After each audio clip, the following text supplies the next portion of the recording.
대한민국 경제의 버팀목인 수출이 최악의 위기에 빠졌습니다. 지난 1월에 무역 적자가 역대 최대 규모인 127억 달러를 기록했습니다. 단 1개월 만에 작년 전체 적자의 27%를 넘어섰습니다. 앞으로 중국 경제와의 탈동조화, 자국 중심주의 확산 같은 구조적 변화들이 더욱 심해질 것입니다. 장밋빛 환상을 유포하면서 현실을 도피하지 말고 통상 전략을 원점에서 재검토해야 될 시점입니다. 중장기적인 산업 전략도 새롭게 짜야 합니다. 특히 탄소 중립, 그린 기술 패권 경쟁 시대를 선도하기 위해서 밑그림을 마련해야 합니다. 우리 민주당은 한국판 IRA법을 준비하겠습니다. 재생에너지와 그린 산업에 대한 투자와 소비를 촉진하고 관련 인프라 확대를 적극 뒷받침하는 그런 내용의 법안이 되겠습니다. 전 세계가 미래를 향해 뛰고 있습니다. 초부자 특권 감세라는 시대착오적 유물만 끌어안고 가다는 일본처럼 잃어버린 30년이라는 함정에 빠질 것이라는 경고 결코 무시해서는 안 됩니다. 시장 만능주의에 빠져서 시장이 모든 것을 해결할 것이다 라는 시장 방치주의 또한 경계해야 될 부분입니다.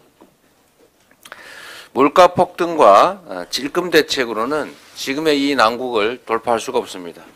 정부의 공공요금 폭탄이 민생 경제를 고사시키고 있습니다. 지난달 소비물가 지수가 무려 5.2%나 올랐습니다. 난방비, 전기료, 수도요금 같은 필수 공공요금이 물가 폭등을 주도했다는 것입니다.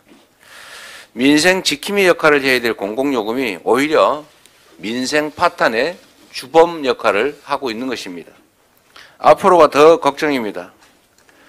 일부 지역에 2월달 고지서가 도달하고 있다고 합니다. 그런데 1월 고지서에 비해서 2월 난방비는 더 심각하다는 예고입니다. 앞으로 더 거세질 물가 폭탄 압박에 국민들의 걱정이 너무 큽니다. 여론 눈치나 보면서 흥정하듯이 찔끔 대책을 내놓을 때가 아닙니다.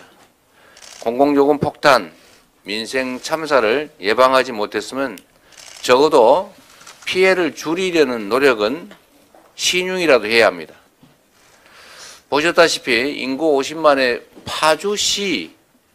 파주시장도 할 수 있는 일을 중앙정부가 대통령이 할 수 없다는 것은 말이 안 됩니다.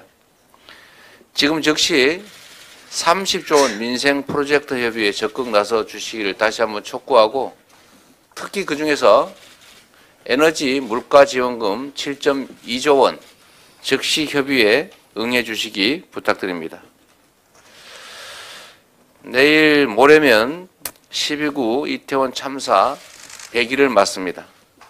책임지겠다, 진상규명에 협력하겠다 하던 이 정권의 약속은 이미 공수표가 된 지 오래입니다. 희생자들을 추모하는 자리를 갖고 싶다는 유족의 당연한 바람마저 서울시는 매몰차기도 외면했습니다. 참사의 상처를 치유하는 유일한 길은 성역 없는 진상규명 그리고 책임자 처벌입니다.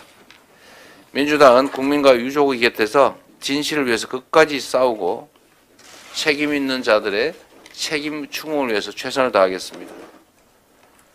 국민께서 부여한 책임을 결코 회피하지 않겠다는 말씀을 드리면서 다시 한번 유족들께 위로 말씀드립니다. 감사합니다.